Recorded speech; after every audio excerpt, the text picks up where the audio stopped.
هر بار که به جاده میزنیم یک مقصد تعیین میکنیم، اما اینکه کی به اون مقصد برسیم مشخص نیست. شاید همون روز، شاید یک هفته و شاید یک ماه طول بکشه. بستگی داره چند تا جاده فرعی، چند تا بیراه ما رو به خودش بخونه.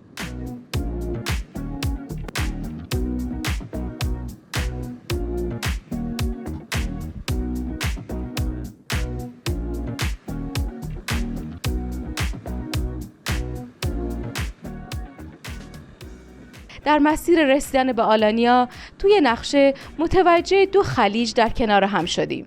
این 2 خلیج در گذشته به نامهای خلیج کلئوپاترا و خلیج دزدان دریایی بوده و الان به نام خلیج تیسان شناخته میشن.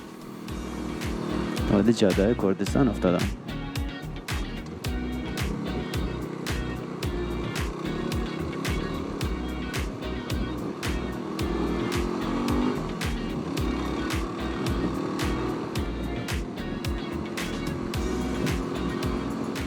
برای دیدن این منظره باید از مسیر جاده اصلی خارج می شدیم و چند کیلومتری در گردنها می روندیم و می رفتیم پشت کوه ها، اونجا که کوه و دریا به هم می رسه.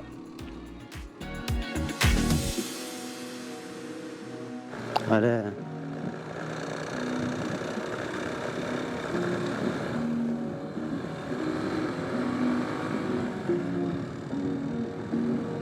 خیلی اومدیم بالا.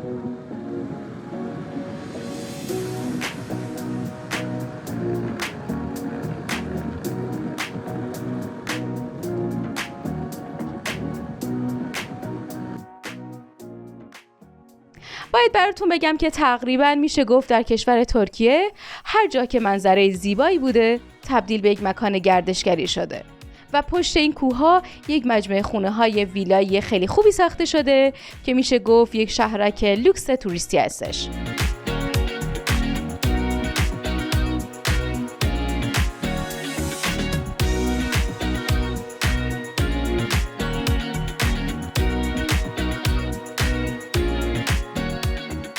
San Costatore.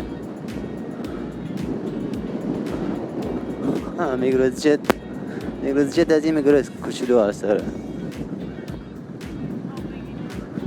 آره. برای نهار یه دونه پیتزا چیز خریدیم، فریزری خریدیم آماده. اوکی. بعد میذاره برامون توی اون فر گرم میشه، میذاره تو جعبه با 3 تا آبجو خریدیم میمونه به دریا. پرونده خرید امروز دیگه میبندیم. 2 تا آبجو. 3 تا.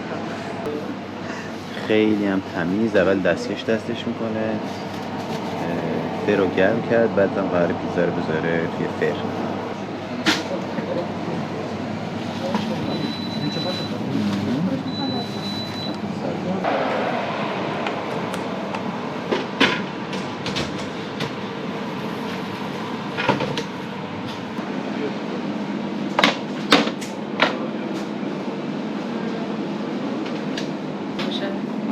عشقی که ما به میگروز داریم.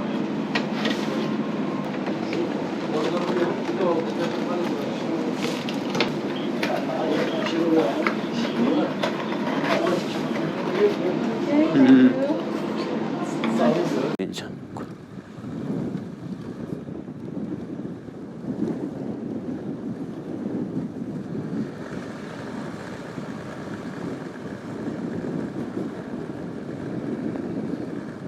پیرمرد از اون بازنشسته ها بود، معلوم بود.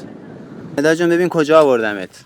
به عجب جای قشنگی. صندلیامونو بذارم، میزمونو بذاریم، پیتزا و آبجومونو بذاریم، شلوارک لخت و پتی کنیم، یس. به به به به که بعدشم بریم آبازی کنیم. فکر کنم دیگه ندا جون میخواد دیگه. یس. ولی سوختم، بدجوری سوختم بچه‌ها. فکر کنم یه جای خصوصی بود چون آره. آقا اجازه نداد بیایم تو، بعدی گفتیم اجازه بده، خواهش کردیم. خارجی صحبت کردیم، گفت بیاید اشکال نداره. ولی بچه اون ورا ببینید یه کلبه است، من زوم کنم. درش مگه بازه؟ درش باز اتفاقا. آره یه کلبه است خیلی بامزه است. چند شب رفتیم اون تو؟ اون کلبه امشب مال ماست. ببین من دیروز گفتم کوروش من یه خونه یه کلبه کوچولو لب دریا داشته باشم که صبح برم شنا کنم، ظهر برم شنا کنم، عصر برم شنا کنم، شب شنا کنم، هیچی نمیخوام. و امروز کلبه ظاهر شد. الله اکبر. خب اینو میزنیم به سلامتی تا اینجای سفر که رسیدیم به بخش عشق و حالش و دریا. چند کیلومتر رو پیوسته روندیم ولی الان رسیدیم به یه جایی که قدم به قدم دلمون میخواد هی وایسیم ببینیم، تماشا کنیم، لذت ببریم. واقعا خوشگله. و اینم از پیتزای امروز. پیتزا امروز هم ببینید. عالیه. با این حرکت عاشقانه‌ای برش دارم. و تست کنیم ببینیم پیتزا میگروسی چجوریه. خوشمزه است. نوش جون.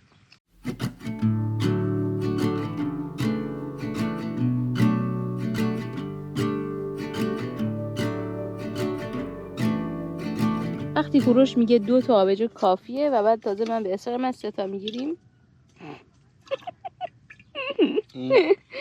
تهش جمع میشه عجیبه و اینا رو بگیریم دیگه. تا تهش هم چلوندم. سلامتی.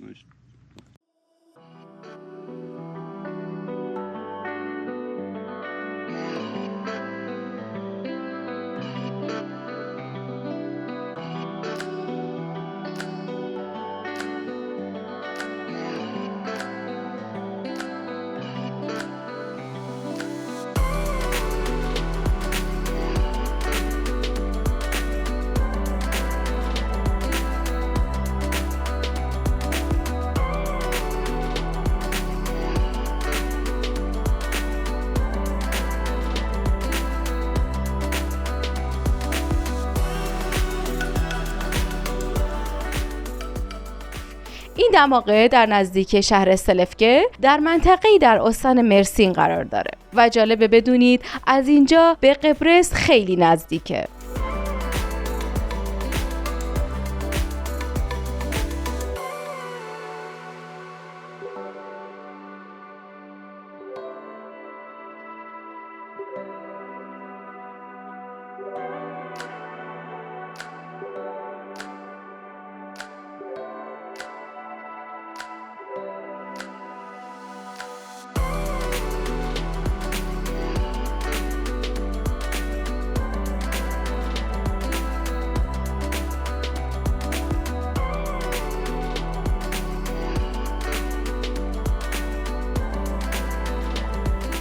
بخیر. صبح بخیر.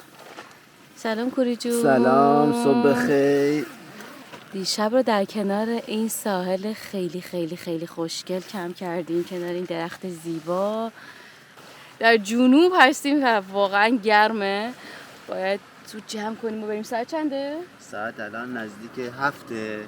باید زود جمع کنیم بریم سمت اما الانیا. واقعا گرمه. آره زود جمع کنیم و راه بیافتیم تا قبل از 12 یه جای خوب کمپ بزنیم. برای رفتن توی جاده، اونم در تابستون، اونم وقتی کنار دریا هستی، بهترین راه اینه که اول بری یه شنا بکنی، تن به آب بزنی، بعد خنک و فرش بری توی جاده. منم میرم الان یه تنی به آب بزنم تا کوروش جاده رو جمع میکنه. فعلا.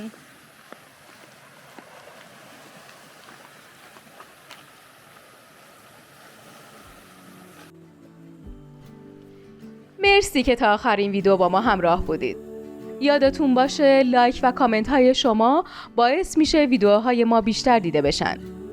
اگر مایل هستید میتونید با پرداخت مبلغ دلخواهتون از طریق لینک زرین پال در داخل ایران و یا لینک پرداخت کریپتو در خارج از ایران از ما حمایت کنید. ممنونیم از همه شما. تا ویدیو بعدی، خدا نگهدار.